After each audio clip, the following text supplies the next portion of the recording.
నమస్తే అందరికీ welcome to త్రికుట త్రీనీస్. ఇవాళ మనము మామిడికాయ చిత్రాన్నం ఎలా చేసుకోవాలో చూద్దాం. మామిడికాయ చిత్రాన్నం స్పెషల్గా ఉగాదికి పుల్లగా కారంగా ఈ చిత్రాన్నం చేసుకుంటాం. ఇది చాలా సింపుల్గా చేసుకోవచ్చు, ఎక్కువ టైం పట్టదు. 2 గ్లాసుల బియ్యంకి 4 పుల్లటి మామిడికాయలు తీసుకొని తురుము పెట్టుకోండి. పులిహోరకి అన్నం ఎలా ఉడికించుకుంటామో అలాగే పొడి పొడిగా అన్నాన్ని ఉడికించుకోవాలి. అన్నం వేడివేడిగా ఉన్నప్పుడే కారం పొడి, మామిడికాయ తురుము వేసుకొని బాగా కలుపుకోవాలి. వేడివేడి అన్నంలో వేయడం వల్ల కారం పొడి పచ్చివాసన రాదు, మామిడికాయ కూడా మగ్గుతుంది. పచ్చి మామిడికాయ డైరెక్ట్గా వేయడం వల్ల చిత్రాన్నం తినేటప్పుడు మామిడికాయ తురుము పంటి కింద పడి పుల్లగా కారంగా ఉంటుంది. ఇప్పుడు 3 పిరికెళ్ల పప్పులు, సగం ఎండు కొబ్బెర, రుచికి సరిపడిన కల్లుప్పు గ్రైండ్ చేసి అన్నంలోకి యాడ్ చేసుకోండి.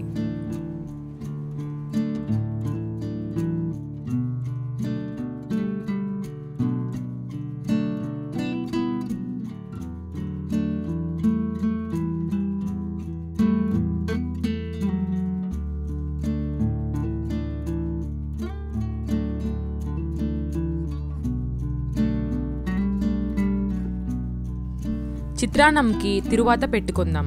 వేడెక్కిన నూనెలో 1 టేబుల్ స్పూన్ ఆవాలు, నెక్స్ట్ శనక్కాయ పప్పులు వేసుకొని లో ఫ్లేమ్లో వేయించుకోండి.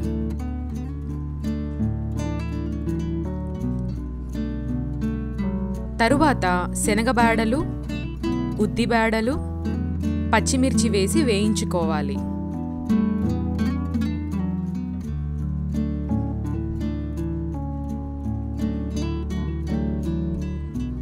ఇష్టం ఉన్న వాళ్ళు జీడిపప్పు వేసుకోండి, లేకపోతే స్కిప్ చేయండి. ఇందులోకి కరివేపాకు వేసి దించే ముందు పసుపు, కొంచెం ఇంగువ వేసి స్టవ్ ఆఫ్ చేయండి.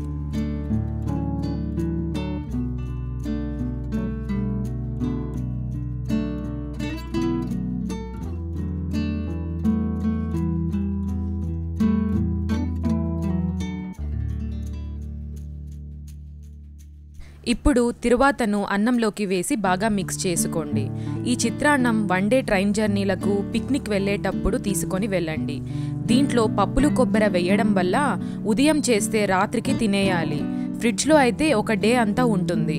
మీ ఇంట్లో కూడా ఈ రెసిపీ ట్రై చేసి ఎలా ఉందో కమెంట్ సెక్షన్లో చెప్పండి. లైక్ అండ్ సబ్స్క్రైబ్, నోటిఫికేషన్స్ కోసం బెల్ ఐకాన్ని క్లిక్ చేయండి. నమస్తే.